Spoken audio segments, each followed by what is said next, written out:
सगळ्या जगाला पडलेला प्रश्न आहे हा. माणूस महत्वाचा की पैसा? माणूस महत्वाचा की पैसा? बापरे. काय प्रश्न विचारला आपण एकदम. तुम्ही जरा श्वास घेता का आता? हा. आणि आता श्वास सोडता का? आत्ता तुम्ही विचार केला म्हणून तुम्हाला आता अशी जाणीव झाली की मी श्वास घेतोय. आत्तापर्यंत तर तुम्ही श्वास घेतच होता. त्याची जाणीव झाली का तुम्हाला की मी श्वास घेतोय? नाही नाही. नाही. आपल्या आयुष्यामध्ये पैसा तितक्याच महत्वाचा आहे जितका आपल्या शरीराला श्वास महत्वाचा. श्वासाशिवाय शरीर राहणार आहे का? नाही. पैशाशिवाय जगामध्ये टिकणं शक्य आहे का? नाही. मग श्वास शरीराला जितका महत्वाचा आहे तितकाच आयुष्यासाठी पैसा महत्वाचा आहे.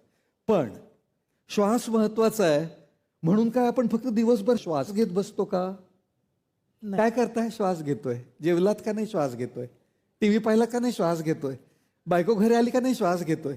आज कुठे गेलात का नाही? श्वास घेतोय. अहो झोपलात का नाही? श्वास घेतोय. श्वास घेणं फार महत्वाचं आहे. त्याच्या विना आपण जगूच शकणार नाही. पण आयुष्य काय फक्त श्वास घेण्यासाठी आहे का? नाही.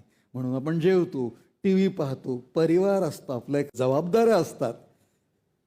म्हणून पैसा जितका महत्वाचा आहे ना तितकंच माणसं, आपल्या आयुष्य, आपले पर्सनल आयुष्य ते देखील तितक्याच महत्वाचं आहे.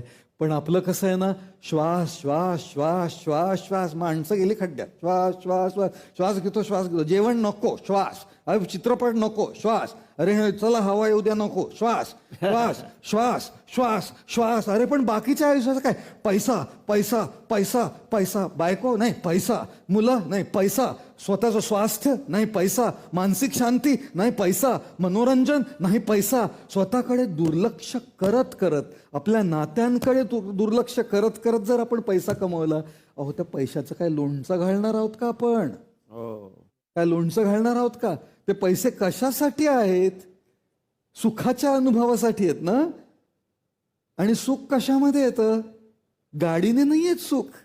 त्या गाडीमध्ये कोण बसलंय आणि त्यांच्याबरोबर जो आपण प्रवास करतो त्या प्रवासामध्ये सुख आहे. पण गाडीच्या मागे लागता लागता आपण तो प्रवास विसरतो. फोनमध्ये नाहीये ते सुख. त्या फोनामध्ये नाहीये ते सुख. त्या फोनवर आपण कोणाशी संभाषण करतो, काय बोलतो, त्याच्यामध्ये सुख. पण फोन